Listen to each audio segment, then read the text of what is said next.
hat off in that magazine. And then so I asked him the same question. What's your favorite kind of unique part of the pig to cook, and what kind of meal would that be?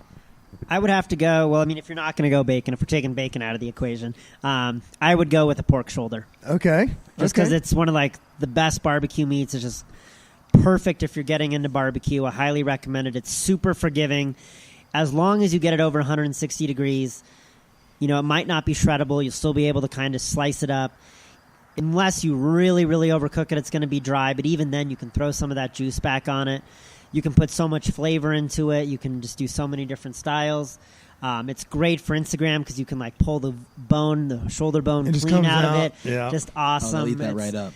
And it's just a great cook. It's just super fun. That was one of the first things I cooked overnight. It's just a lot of fun, feeds a lot of people. It's just great for football days. You know, you can just throw 2-3 pork shoulders on the smoker, and 10 hours later, 12 hours later, you can feed, you know, the whole block. I like it. Lippman, you have any other questions about the meat before I ask him some other interesting questions? Ready to go. All right, so you mentioned you went to Austin just recently. We're going to kind of dive away from, we won't make you harp on yourself too much, but we also like to get to know where else you like to eat. You mentioned some of the restaurants in Denver. Where are some other restaurants maybe around Austin or in the other cities you've traveled? We know you kind of have a similar music taste. We'll dive into that in a minute as well. Where have your adventures taken you, and maybe where's the best places you've eaten? And let me inject one question into this before you answer. Was this Austin trip just a self-made trip, or did it have anything to do with the page? Did it help get you there? What was the premise of the trip? So the premise of the trip... Oh, Dog's cool. barking. We love having dogs. No, my dog's in the background all the time. Don't worry about it. So part of the trip was to see Phish in Austin. Then part of it was to experience more barbecue because Texas barbecue is absolutely huge. So many great barbecue restaurants. Did you hit up Franklin's down there? We did that last trip 2 years ago. I still haven't made it Before there. it burnt down, luckily, then, huh? Yeah. And what's funny is when we were walking by it, we were like, yeah, that's going to catch on fire soon. I mean, you just looked at it. You just knew it was going to catch on fire. You're like, the wood was stored underneath. Like, you went in the smokehouse. It was like 110 degrees. You're like, this is a disaster. No sprinkler system. I mean, you knew, like, something bad was bound to happen. Yeah, eventually. it wasn't a matter of if. It was when, unfortunately. Because most barbecue places in Texas, like, most barbecue places in general have the smokers away from the restaurant. So if a loose spark comes or something, it's not going to catch the restaurant on fire. So did you have any that kind of like stuck out to you on this trip around? Or, you know, Austin's kind of one of those, and we can talk other cities than Austin. We don't have to sit here and harp Texas. We can say fuck Texas if we want. But it is known kind of in your wheelhouse, and you were just there for another thing that's in your wheelhouse. Yeah, Fish. so Texas is definitely known for beef. So a lot of brisket. You can get pork and stuff. I mean, there's some good places with pork. Snow's has really good pork steak, but mostly you're going for beef, like brisket. This trip went to Louis Mueller's. They're famous for their beef ribs. It's just amazing. It's in small town Texas. You walk in the place. I mean, it's just like the smoke is like penetrated the walls. I mean, like, they know real deal barbecue. You go up to the counter, they slice off a little piece of burnt end and give it to you.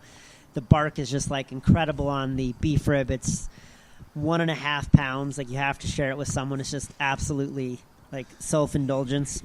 I mean, the smile on your face right now, I can really, I can feel it. I like how you get so excited just talking about food. It's kind of like when I talk about like Mississippi State sports, or like we were talking about porn earlier. That's one of those things. But like you get so excited about it. What's next for you? What's the Jew gonna do next? Y'all see what that was? What's the Jew gonna cue next? Yes. Yeah, what's next for you? Do you want to do a restaurant, or would that be something you want to do? Well, you talked to you actually did a podcast with him a while ago, Jason and GQ. What was the quote he had about running a restaurant?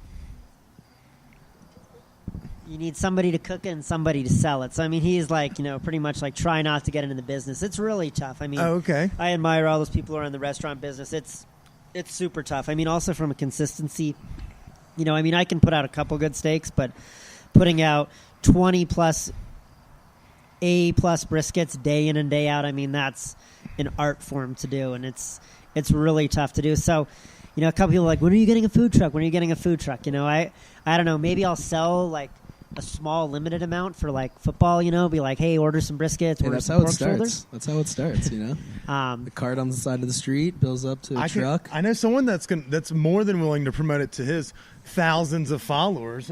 Littman, that's us. We're going to be able to do that because I can tell you right now that this could easily play. And like you said, the Chili's out here may have a long line. You pull a truck up there and sling like real meat.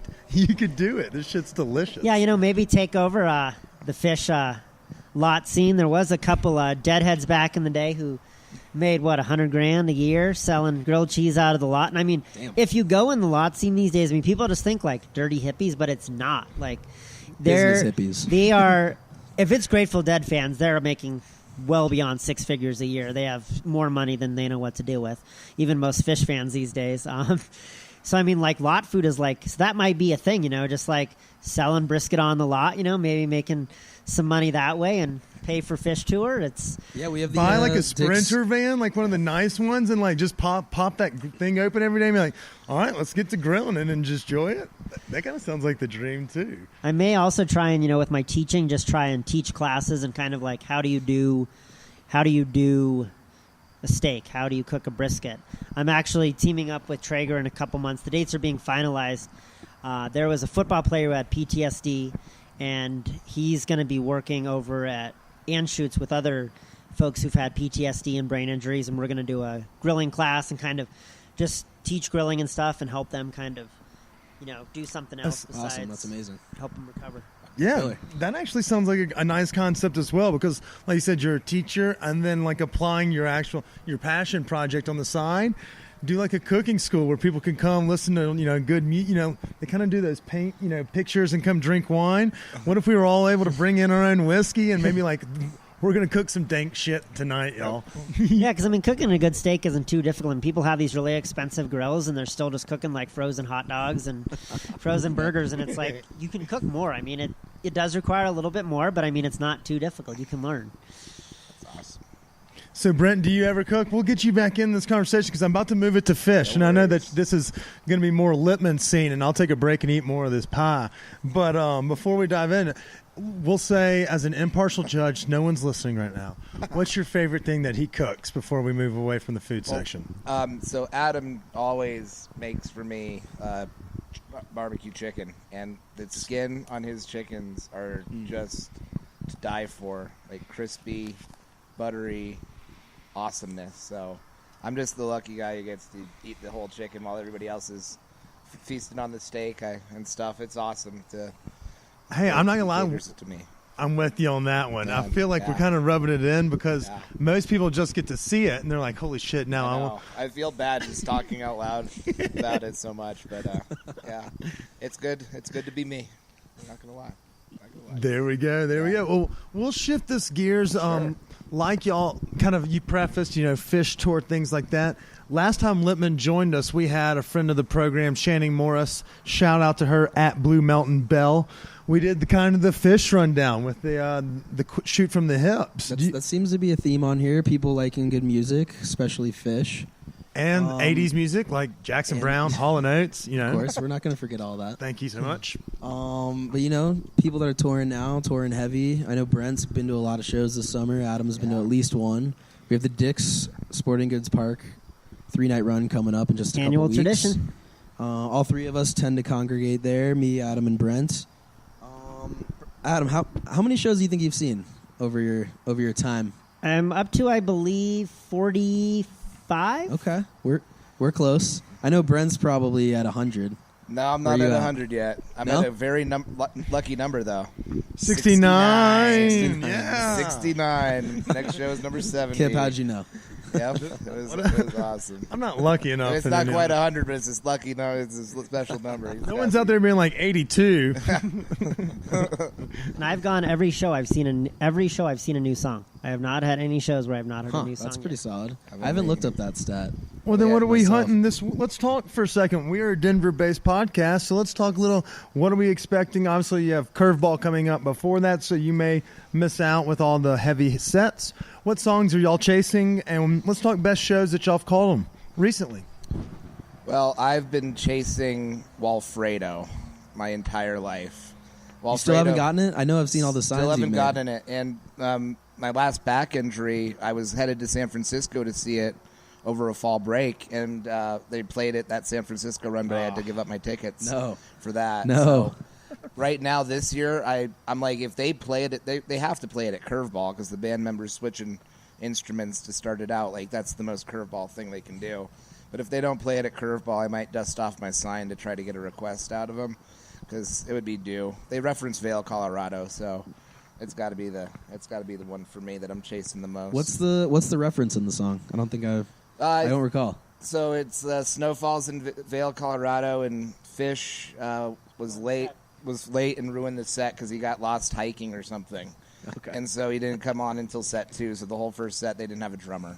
Oh, really? Yeah. Huh, And I so didn't that know was, that. I think, what they Awesome. wrote the song, like, all about is that tour and everything. So, Sweet. yeah, and how they had to like mix up the instruments that night because of it. So, I really want to see that one. So, yeah. What are you chasing, Adam?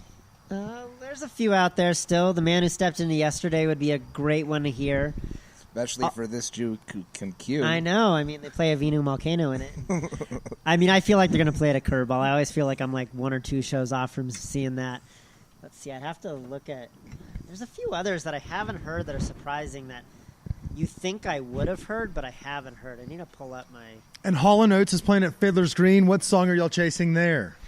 Just kidding. I don't know that for a fact. So while I look for the stats, my dog is actually named after a Phish song. My dog is named Haley, and she's named after Haley. Haley's jam Haley's Comedy. Haley's Comet. They don't jam anymore. So some of the songs I have not heard Uncle Pen. I have not heard Fire. I have not heard Fly Famous Mockingbird. I have not heard McGrupp. Alumni Blues. Are these songs that you'd want to hear all in a weekend's time? Yeah, and I think one Or of the they just ones don't- do they I not might play 'em, or I do might they get not play I 'em might ever? get crap for saying it, but I really want to hear When the Circus Comes. They did play that at Fish Dick's in 2012. It was someone's wedding that weekend. I told them not to schedule a wedding that weekend, but they did anyways. That might have been me. You missed it? And that was the Fuck Your Face shows. Oh, I was at and those. Yep. There's some... There's some good ones. We missed the Dick's Light. That is so good. That was one of the best jams of 3.0. Fish, that's for next sure. to the Boogie Lope Well, I'm in sorry Miami. to hear that, guys. I Awesome. really hate that y'all. Well, I did win out though. My wife went to me to 5 shows already this tour, so we're good. Well, I'll keep my fingers crossed that does come around. We always like to talk Fish, and by we, I mean everyone besides me, because I don't know any of the songs. But, Livin, you got anything else? We have any other songs we're chasing? I guess I haven't asked you. I just go out and enjoy it every year. Nothing I'm really chasing right now. I've seen them. I think I mentioned the last one. I've seen them a little over 40 times. So I'm still a noob in this world. I don't know. You saw him in Vegas and saw some good Vegas shows. I have seen some good Vegas shows. I think, yeah, that's what we were mentioning. Those have been mentioned on previous episode. Was the one with all the cats meowing and all that shit? Yeah, the Disney album. Yeah. Yeah, Never forget. they've incorporated a lot of the songs into the regular sets now. Martian Monsters played quite a bit. My Pet Cat, but it would have been really cool to see them in Vegas because they hid behind a screen, right, Littman, and had a haunted They house. were in some sort of They were in a cube, house. I feel like, or box Yeah. with a In a scene house, built so- in there, a Halloween scene. Yeah, it was fucking crazy. Yeah, I think I might go to Vegas this year and try and do a couple. Would miss Halloween, but I would get the last 2 of the night, get the Friday and Saturday. 2 is way Is that- better than none. I'm guessing that's already announced. Their fall tour has. Yep. Yeah. Yeah. Fall tour is announced, sold out. Sold out Halloween. That didn't surprise me in Yeah. the slightest. Halloween's not sold out? Halloween's sold out. It is. Yeah. Fish. Tough band to catch this year. Well, let's talk about things that we can catch, and that's a new episode every week with Transplant and the Native. We always have a couple segments we like to ask our guests. Brent, don't be shy. Get in the action here. This is a little bit food-oriented, but that doesn't mean you can't holler at it because this may be up your alley. We Jew, I guess, since we'll go by this Jew. We'll call it this Jew, Mr. Jew. Mr. Jew, we have 4 ingredients we like to give you, and then we let you think about it for a second, and we call it the chop box to see what y'all's creative minds who cook would come up with. And then we have one of our buddies on the team. He likes to try it out. Sometimes they're great, sometimes they're bust. So don't feel obligated to throw anything out there that's wizardly. But this week's chop box I got for you. You ready? Colorado trout. So Brent is back in the game. Spinach, farro. Is that farro? Is that correct? Farro.